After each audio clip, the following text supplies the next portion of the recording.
குழந்தைகளே, இந்த கதை கேளுங்க, மனசுக்குள்ள ஆழமா நிற்கும். நல்ல கேளுங்க. ஒரு காலத்துல மலைகள் சூழ்ந்த ஒரு சின்ன கிராமம் இருந்துச்சு. அந்த கிராமத்துல முத்தையா என்ற ஒரு ஏழை விவசாயி வாழ்ந்தா. அவனுக்கு சொந்தமா இருந்தது ஒரு ஏக்கர் வயல் மட்டும். அது பெரிய நிலமில்ல. அவனோட மனைவி மாரியம்மா, மகன் கண்ணன். கஷ்டம் இருந்தாலும் அந்த வீட்டில் சிரிப்பு குறையல. ஒவ்வொரு காலையிலும் முத்தையா சூரியன் உதிக்கும் முன்னாடியே வயலுக்கு போவான்.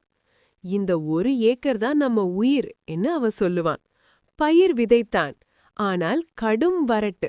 மழை வரவே இல்ல. வயல்கள் பிளந்து போச்சு. முத்தையாவோட ஒரு ஏக்கர் வயலும் உலர ஆரம்பிச்சு. ஒரே கவலை. ஒரு இரவு வீட்டில் சோறு இல்ல. மாரியம்மா குழந்தைக்கு மட்டும் கஞ்சி ஊற்றி தானும் பசிச்சு படுத்துக்கிட்டா. அத பார்த்த முத்தையா வெளிய வந்து வானத்தை பார்த்து அழுதான். கடவுளே, இந்த ஒரு ஏக்கர் வயல்தான் எங்களோட நம்பிக்கை. அத காப்பாத்து. அடுத்த நாள் அவன் ஒரு முடிவு எடுத்தான். அவனோட வயலுக்கு பக்கத்துல ஒரு பழைய கிணறு இருந்துச்சு. தண்ணீர் கிடைக்குமோன்னு நம்பி அவன் போனான். அவன் அந்த கிணற்றை கண்டான். ஆனா அது சாதாரண கிணறு இல்ல. அதுக்குள் இருந்து ஒளி வந்தது. அதுக்குள் இருந்து ஒரு தேவதை வெளியே வந்தது. முத்தையா என்று அவன் பெயரை சொன்னா. அவன் நடுங்கினான். நான் இந்த நிலத்தோட காவல் தெய்வம் என்று அவள் சொன்னா. உன் மனசு நல்லது, இதை எடுத்துக்கோ. அவள் ஒரு விதை கொடுத்தா. இத நட்டு வளரவை, நினைவில் வை. அதில் வரும் பழத்தை பகிர்ந்தா மட்டும் இது வளரும். முத்தையா தனது பக்கத்து ஒரு ஏக்கர் வயலின் நடுவில் அந்த விதையை நட்டான். 3 நாளில் அது பெரிய மரமா வளர்ந்துச்சு. அதில் வந்த பழங்கள் அதிசயம். ஒரு பழம் அரிசி, ஒரு பழம் காய்கறி, ஒரு பழம் தண்ணீர். முத்தையா குடும்பம் மட்டும் சாப்பிடல, அவன் முழு கிராமத்தையும் அழைத்தான்.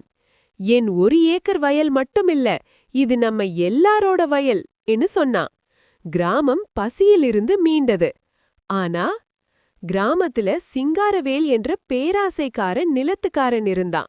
அவன் நினைச்சான், இந்த மரம் என்னோட இருந்தா நான் ராஜா. ஒரு இரவு அவன் மரத்திலிருந்து எல்லா பழங்களையும் திருட முயற்சி பண்ணான். அந்த நொடியில் மரம் கருப்பா மாறிச்சு. பழங்கள் கல்லா மாறி அவன் காலில் விழுந்துச்சு. அவன் அலறினான். முத்தையா ஓடி வந்தான். அவன் கோபப்படல. இந்த மரம் என் ஒரு ஏக்கர் வயல்ல இருக்கலாம், ஆனா இது என் சொத்து இல்லை, நம்ம ஊரு மக்கள் சொத்து என்று சொன்னான். அந்த வார்த்தை சிங்காரவேலை உடைத்துச்சு. அவன் அழுதான். அந்த நாள் முதல் கிராமம் மாறுச்சு. மரத்தடியில் எல்லாரும் சேர்ந்து சாப்பிட்டாங்க. பசி இல்ல, பேராசை இல்லை. ஒரு நாள் காலையில் முத்தையா வயலுக்கு போனான். மரம் மறைந்திருந்தது. ஆனா அவன் ஒரு ஏக்கர் வயல் மட்டுமில்ல, முழு கிராமமும் பச்சை வயல்களா மாறியிருந்தது. மழை பெய்தது. காற்றில் ஒரு குரல், பகிர்ந்த மனசு இருக்கும் இடம், மழை தானாக பொழியும் நிலம், பயிர் வளரும் இன்னு. சொத்து பெருசா இருக்கிறதுல முக்கியமில்ல, மனசு பெருசா இருக்கிறதா முக்கியம். இன்னும் சுவாரஸ்யமான கதைகளுக்கு சிகு டிவி சேனலை சப்ஸ்கிரைப் பண்ணுங்க. சின்ன சப்ஸ்கிரைப், பெரிய சந்தோஷம். அடுத்த கதையில் சந்திப்போம்.